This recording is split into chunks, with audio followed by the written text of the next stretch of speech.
Oke bro, kita lanjut lagi sutra-sutra Dhammapada. Sutra berikutnya, pencari, jangan gegabah. Bermeditasilah terus-menerus, atau dirimu akan menelan api dan berteriak, sudah cukup. Bermeditasilah terus-menerus. Seorang pencari sejati tidak akan benar-benar tertarik untuk hanya mendapatkan jawaban filosofis dari orang lain. Ia akan tertarik untuk mengetahuinya sendiri. Ia tidak akan tertarik pada filsafat, ia akan tertarik pada agama. Itulah perbedaan antara filsafat dan agama. Filsafat adalah bermain-main dengan kata-kata, seni berdebat tanpa henti tentang ide-ide abstrak, dan tidak sampai kemana-mana. Sedangkan agama lebih mirip seperti sains, ia bereksperimen, ia menekankan pengalaman. Sains adalah agama dunia objektif, dan agama adalah sains dunia subjektif. Filsafat akan mati suatu hari nanti, ia sudah berada di ranjang kematiannya. Dirimu bisa pergi ke universitas dan melihat, setiap tahun semakin sedikit orang yang beralih ke jurusan filsafat. Banyak jurusan filsafat kosong, terlantar. Orang-orang pergi ke sains atau agama. Mereka yang tertarik untuk mengetahui kebenaran tentang dunia, pergi ke penyelidikan ilmiah, ke fisika, ke kimia, ke matematika, ke biologi. Atau orang-orang yang tertarik pada interioritas mereka sendiri, pada subjektivitas mereka sendiri, pada kesadaran mereka sendiri, bergerak menuju agama, semakin banyak ke agama. Agama adalah ilmu tentang batin. Filsafat bukanlah keduanya, ia bukanlah ilmu tentang lahiriah maupun batiniah. Filsafat hanya berada di antara keduanya. Ia hanya berpikir tentang sains dan tentang agama, tetapi ia hanya berpikir. Dan hanya dengan berpikir, tidak ada yang akan terjadi. Dirimu bisa memberikan jawaban yang sangat cerdas, tetapi jawaban itu tidak akan menyelesaikan masalahmu yang nyata. Masalahnya nyata dan jawabannya hanyalah abstrak. Masalah yang nyata hanya bisa diselesaikan dengan jawaban yang nyata. Oleh karena itu Buddha berkata, pencari bisa dibujuk untuk bermeditasi. Hanya pencari yang bisa dibujuk untuk bermeditasi. Meditasi berarti dirimu mulai mengubah dunia batinmu. Dirimu mulai membersihkan debu dari dunia batin. Dirimu mulai membersihkan semua yang tidak perlu di dunia batin. Dirimu membersihkan semua kekacauan, semua sampah yang memenuhi dirimu. Meditasi berarti mengosongkan dirimu dari semua yang telah dimasukkan masyarakat ke dalam dirimu, sehingga dirimu bisa memiliki penglihatan yang bersih dan jernih, sehingga dirimu bisa memiliki kualitas seperti cermin. Ketika cermin tanpa debu, ia memantulkan kenyataan. Demikian pula halnya dengan meditasi. Meditasi berarti menjadikan kesadaranmu sebagai cermin. Pikiran itu seperti debu, harus disingkirkan. Pikiran mengandung segala sesuatu yang ada dalam pemikiran, keinginan, ambisi, kenangan, fantasi, mimpi. Semua isi pikiran adalah bentuk-bentuk pemikiran yang berbeda, jenis yang berbeda, lapisan debu yang berbeda. debu itu begitu tebal sehingga cermin itu tidak berfungsi sama sekali. Oleh karena itu dirimu harus bertanya kepada orang lain. Setelah debu disingkirkan, dirimu tidak perlu bertanya kepada siapapun, dirimu bisa melihatnya sendiri. Keberadaan telah memberimu cermin ajaib, cermin itu ada di dalam dirimu. Aku pernah mendengar sebuah perumpamaan yang indah. Itu pasti sebuah perumpamaan, itu tidak mungkin merupakan fenomena historis. Ketika Alexander Agung datang ke India, ia mengumpulkan banyak harta karun yang berharga. Dan ketika ia hendak pergi, ia bertemu dengan seorang fakir telanjang. Ia bertanya kepadanya, "Apakah kau melihat harta karunku? Pernahkah kau melihat seseorang dengan begitu banyak harta karun?"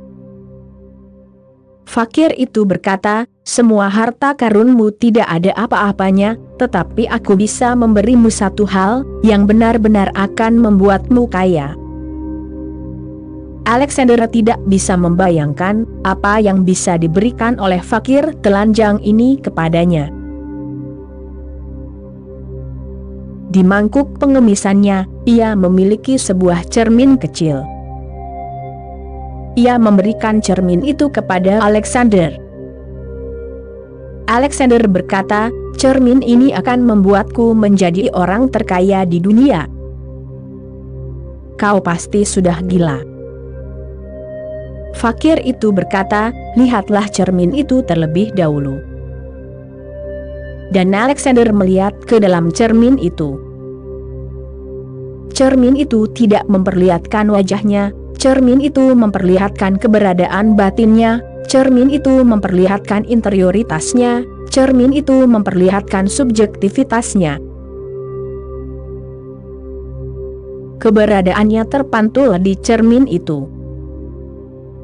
Ia menyentuh kaki fakir itu dan berkata, "Kau benar, semua harta karunku tidak ada apa-apanya di hadapan cermin ini." Dan konon ia terus-menerus menyimpan cermin itu bersamanya. Perumpamaan itu indah. Cermin itu melambangkan meditasi. Fakir itu pasti telah memberinya sedikit meditasi, karena hanya meditasi yang bisa membuatmu sadar akan siapa dirimu. Namun Buddha berkata, meditasi harus menjadi sesuatu yang konstan. Buddha membawa visi meditasi yang sama sekali baru ke dunia. Sebelum Buddha, meditasi adalah sesuatu yang harus dirimu lakukan sekali atau 2 kali sehari, 1 jam di pagi hari, 1 jam di malam hari, dan itu saja. Buddha memberikan interpretasi yang sama sekali baru untuk seluruh proses meditasi. Ia berkata bahwa meditasi semacam ini, yang dirimu lakukan 1 jam di pagi hari, 1 jam di malam hari, atau dirimu mungkin melakukannya 5 kali atau 4 kali sehari, tidaklah begitu berharga. Meditasi tidak bisa menjadi sesuatu yang bisa dirimu lakukan terpisah dari kehidupan, hanya selama 1 jam atau 15 menit. Meditasi harus menjadi sesuatu yang identik dengan kehidupanmu. Itu harus seperti bernapas. Dirimu tidak bisa bernapas 1 jam di pagi hari, dan 1 jam di malam hari, jika tidak maka malam tidak akan pernah datang. Meditasi harus seperti bernapas, bahkan saat dirimu tertidur, pernapasan terus berlanjut. Dirimu mungkin jatuh koma, tetapi pernapasan terus berlanjut. Buddha berkata meditasi harus menjadi fenomena yang konstan. Hanya dengan begitu meditasi bisa mengubahmu. Dan Buddha mengembangkan teknik meditasi baru. kontribusinya yang terbesar bagi dunia adalah Vipassana. Tidak ada master lain yang telah memberikan hadiah sebesar itu bagi dunia. Yesus itu indah, Mahavira itu indah, Lao Tzu itu indah, Zarathustra itu indah. Tetapi kontribusi mereka, jika dibandingkan dengan kontribusi Buddha, tidak ada apa-apanya. Bahkan jika semuanya disatukan, kontribusi Buddha juga lebih besar, karena ia memberikan metode ilmiah yang demikian sederhana, namun begitu mendalam, sehingga begitu dirimu selaras dengannya, metode itu menjadi faktor yang konstan dalam hidupmu. Jika telah menjadi seperti itu, maka dirimu tidak perlu melakukannya, dirimu hanya perlu melakukannya di awal. Begitu dirimu telah mempelajari cara melakukannya, itu akan tetap ada pada dirimu. Dirimu tidak perlu melakukannya. Apapun yang dirimu lakukan, itu akan ada di sana. Itu akan menjadi latar belakang hidupmu. Dirimu berjalan, tetapi dirimu berjalan dengan penuh meditasi. Dirimu makan, tetapi dirimu makan dengan penuh meditasi. Dirimu tidur, tetapi dirimu tidur dengan penuh meditasi. Ingat, bahkan kualitas tidur seorang meditator sama sekali berbeda dengan kualitas tidur seorang yang bukan meditator. Semuanya menjadi berbeda karena ada faktor baru yang masuk dan mengubah seluruh gestalt. Vipassana berarti memperhatikan napasmu. Itu tidak seperti yoga pranayam. Itu tidak mengubah napasmu ke ritme tertentu, napas dalam, napas cepat. Tidak, itu sama sekali tidak mengubah napasmu. Itu tidak ada hubungannya dengan pernapasan. Bernapas hanya boleh digunakan sebagai alat untuk memperhatikan, karena itu adalah fenomena konstan di dalam dirimu. Dirimu cukup memperhatikannya, dan itu adalah fenomena yang paling halus. Jika dirimu bisa memperhatikan napasmu, maka akan mudah bagi dirimu untuk memperhatikan pikiranmu. Satu hal yang sangat hebat yang disumbangkan Buddha adalah penemuan hubungan antara napas dan pikiran. Ia adalah orang pertama dalam seluruh sejarah umat manusia yang menjelaskan dengan sangat jelas bahwa bernapas dan berpikir sangat terkait. Bernapas adalah bagian tubuh dari berpikir, dan berpikir adalah bagian psikologis dari bernapas. Keduanya tidak terpisah, keduanya adalah dua aspek dari mata uang yang sama. Ia adalah orang pertama yang berbicara tentang tubuh pikiran sebagai satu kesatuan. Ia adalah orang pertama yang berbicara tentang manusia sebagai fenomena psikosomatis. Ia tidak berbicara tentang tubuh dan pikiran, ia berbicara tentang tubuh pikiran.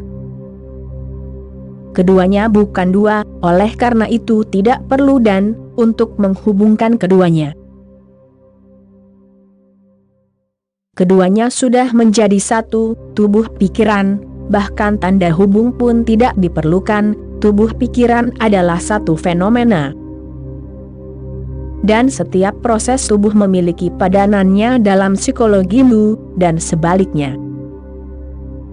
Dirimu bisa mengamatinya, dirimu bisa mencoba sebuah eksperimen. Hentikan napasmu sejenak, dan dirimu akan terkejut. Saat dirimu menghentikan napas, pikiranmu berhenti. Atau dirimu bisa mengamati hal lain. Setiap kali pikiranmu berjalan terlalu cepat, napasmu berubah. Misalnya, jika dirimu dipenuhi nafsu seksual, dan pikiranmu menjadi terlalu panas, maka pernapasanmu akan berbeda. Pernapasanmu tidak akan berirama, pernapasanmu akan kehilangan ritmenya. Pernapasanmu akan lebih kacau, pernapasanmu akan tidak berirama. Ketika dirimu marah, pernapasanmu berubah karena pikiranmu telah berubah. Ketika dirimu mencintai, pernapasanmu berubah karena pikiranmu telah berubah. Ketika dirimu damai, tenang, rileks, pernapasanmu berbeda. Ketika dirimu gelisah, khawatir, dalam kekacauan, dalam kesedihan, pernapasanmu berbeda. Hanya dengan memperhatikan napasmu, dirimu bisa mengetahui keadaan seperti apa yang terjadi dalam pikiranmu. Meditator menemukan titik, ketika pikiran benar-benar berhenti total, napas juga berhenti. Dan kemudian ketakutan besar muncul. Jangan takut. Banyak meditator telah melaporkan, kami menjadi sangat takut, sangat ketakutan, karena tiba-tiba kami menyadari bahwa napas telah berhenti. Secara alami, seseorang berpikir bahwa ketika napas berhenti, kematian sudah dekat. Itu hanya masalah waktu, dirimu sedang sekarat. Napas berhenti saat kematian, napas juga berhenti saat meditasi mendalam. Oleh karena itu, meditasi mendalam dan kematian memiliki satu kesamaan. Pada keduanya, napas berhenti. Oleh karena itu, jika seseorang mengetahui meditasi, ia juga telah mengetahui kematian. Itulah sebabnya meditator terbebas dari rasa takut akan kematian. Ia tahu napas bisa berhenti dan ia tetap ada. Bernapas bukanlah kehidupan. Kehidupan adalah fenomena yang jauh lebih besar. Bernapas hanyalah hubungan dengan tubuh. Hubungan itu bisa terputus. Itu tidak berarti bahwa kehidupan telah berakhir. Kehidupan masih ada, kehidupan tidak berakhir hanya dengan hilangnya napas.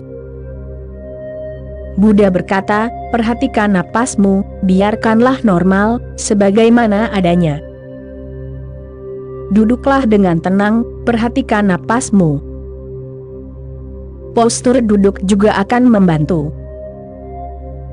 Postur Buddha, postur teratai, sangat membantu. Saat tulang belakang tegak dan dirimu duduk dalam postur teratai, kaki disilangkan, tulang belakang sejajar dengan gaya gravitasi, dan tubuh berada dalam kondisi paling rileks. Biarkan tulang belakang tegak dan tubuh rileks, bergantung pada tulang belakang, tidak tegang. Tubuh harus rileks, santai, tulang belakang tegak, sehingga gravitasi memiliki tarikan paling sedikit pada dirimu.